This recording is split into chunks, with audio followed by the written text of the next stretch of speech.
Afia. Greetings, everyone. How we doing? Good. So I want everybody to first take a breath with me. So we're all in this room together, breathing the same breath and the same energy. So let's just take a deep breath together.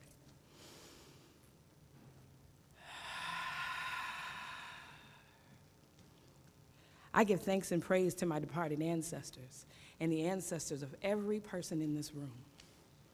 There's no coincidences in the universe, so it is not by accident that we are all here in this place, in this time, in this moment, vibing with each other.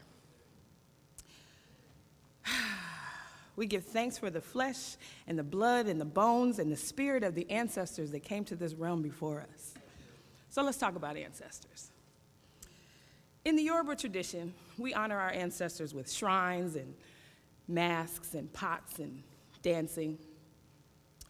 We make offerings to them of their favorite things, of their favorite foods and spirits, and we offer them prayer and song and drumming and dancing and meditation. And this is such a beautiful thought because, it gives us a sense of pride.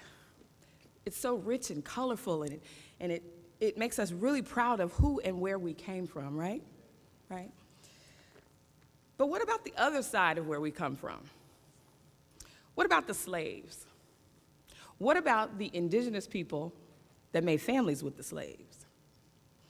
What about the sharecroppers and the housekeepers and the wet nurses and the Pullman porters and the field hands, the house niggas and the field niggas? What about Sarah Bartman? Everybody know who Sarah Bartman is? We spend so much time thinking about Africa that we forget that we have a history right here in this country, on this land. We have centuries of people who have endured unspeakable acts of violence and mistreatment and hatred just because of their origin and the color of their skin. Now think about your own family. Think about your grandmother and your great-grandmother and your parents. I think about my paternal grandmother. Her name was Lily Lou Morgan. Lily Lou Morgan was 5 feet 10 inches tall. She was a statuesque, cafe au lait colored woman who had a tinge of redness from her Choctaw, Blackfeet, and Cherokee blood. She moved from the Deep South to Ohio with my grandfather to escape racism in Mississippi. Later in life, after raising 6 children and losing one, she became an evangelist for the Lord. She's been on me today, y'all, so roll with me. She was very spiritual, very active in her church, but she was still fixed them roots in the kitchen when you were sick. She grew her own vegetables and would speak in tongues in the kitchen while she cooked them for you. Ashe. She was the smartest person I knew, but never made it past the 9th grade because she left to move to Ohio. She told me once, baby, you can't trust everybody. Everybody's not like you. And I knew that when she said that to me, it came from the deepest part of her own personal pain.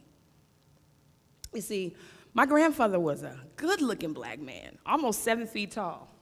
So when they moved to the big city, Canton, Ohio, from Mississippi, he became an attraction to all the women in the neighborhood. They all wanted to see. He had women that he had relations with and took on dates and spent time with.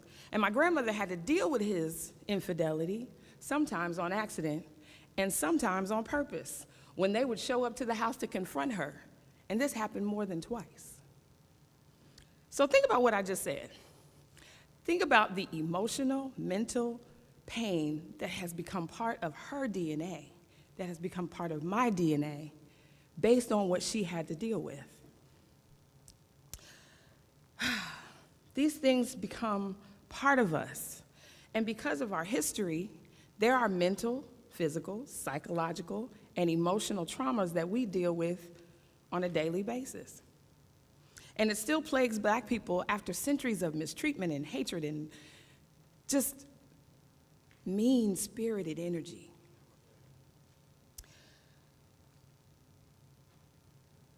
these things have actually become a part of us. Not because we're holding on to the past, but because it has actually become a part of our cellular makeup. And, for Black people, they say that we are spiritual beings having a human experience. Everybody's heard that, right? Well, for Black people, the human experience has caused our spiritual energy to shift based on what we've had to deal with, and then caused our emotional selves to become tired and weary. But now it's time for healing, since we know this, right? So when you think about your family history, think about the things in your family nobody wants to talk about. Think about those little secrets they brush under the rug, the things that they don't tell you until they're on their deathbed, or maybe not even then. Then, after you discover the secrets, think about the victims in your family and the situations and what it caused and what is causing you. And think about what kind of breakdowns are in your own bloodline because of the things that we've had to endure. So now it's time for forgiveness. Would everybody agree?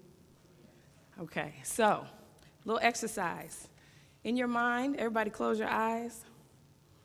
I want you to think of that one thing that plagues you about yourself. And I want you to say, I forgive myself for judging myself as, and fill in the blank.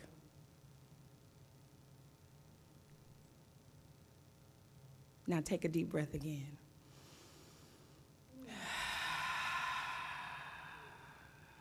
How's that feel in your body?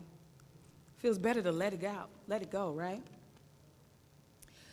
See, anger and fear can show up as disease in your body. Some of us know this, but some of us don't. And holding on to grudges and replaying past hurts and pain without forgiveness can cause dis-ease in your body. It can cause things like cancer, high blood pressure, diabetes, a host of other diseases that we haven't even thought about, just because you can't forgive.